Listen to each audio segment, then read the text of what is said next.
Tonight's bedtime story is called Pip and the Pocket Cloud. So get comfy, cuddle down, close your eyes, and I'll begin. One quiet morning, Pip tugged on her coat and felt something strange nestled in her pocket. Not a pebble, not a feather, not a snack she'd forgotten. It was soft and warm and gently puffing.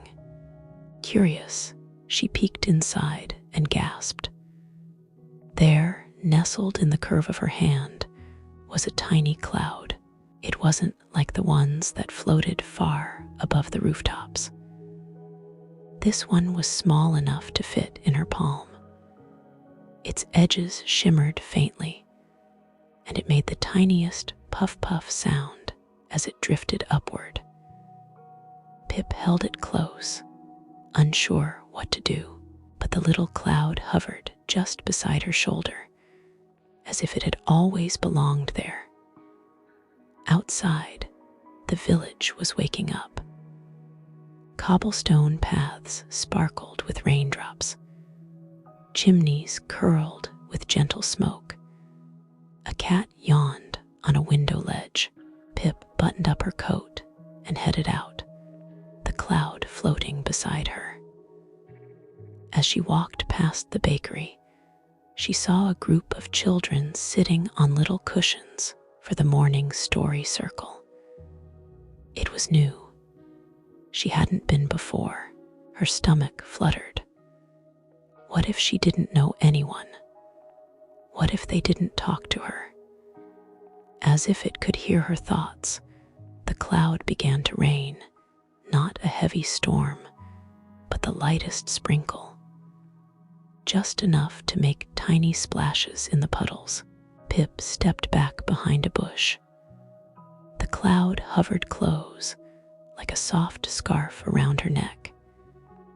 Its drizzle felt comforting somehow, like it was saying, "I understand."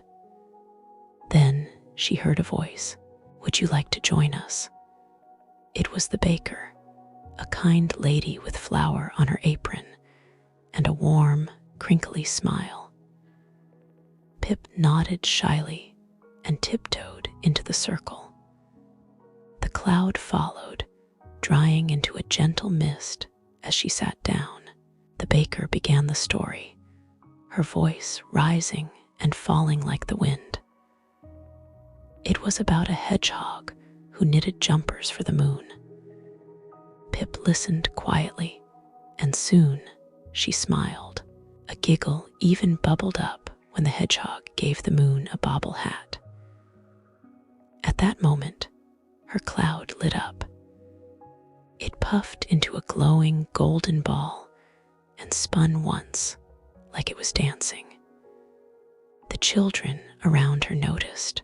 One boy whispered, "Your cloud is happy." Pip blushed, but in a warm way. Her chest felt floaty, like the cloud was lifting her from the inside. Later, as the children left, the bakery got louder. Chairs scraped, doors banged, a tray clattered to the floor.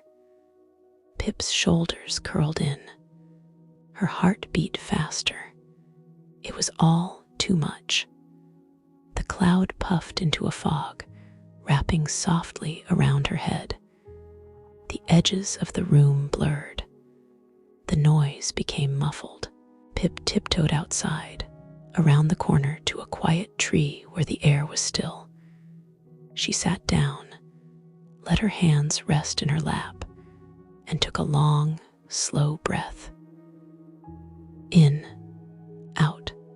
The cloud copied her, puffing gently in time. Little by little, the fog faded. Pip smiled at her cloud.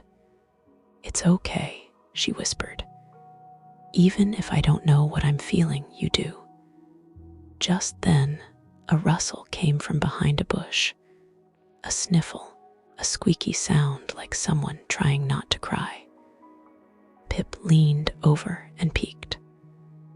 A tiny fox cub was curled in the leaves, eyes wide and trembling. floated between them and began to rain, not over Pip, but over the fox. A soft, silvery drizzle. The fox blinked.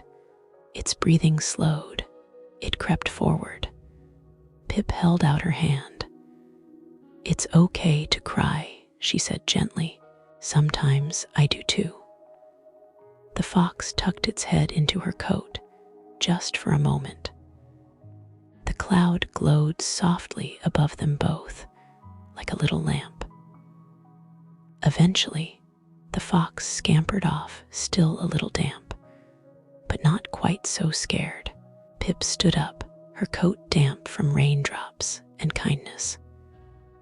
When she got home, her mum was waiting with cocoa and a woolly blanket. Pip told her all about her day, the cloud in her pocket, the story circle, the fog, and the little fox. Her mum listened, eyes wide with wonder. "It sounds like your cloud helped more than just you today," she said, kissing Pip's forehead. Pip hung up her coat, and the cloud drifted out, smaller now, curling gently back into the pocket like it was ready to rest too. That night, in her cozy bedroom, Pip curled under her patchwork quilt. She peered out her round window, and her breath caught. Above the rooftops, dozens of tiny clouds drifted through the village sky.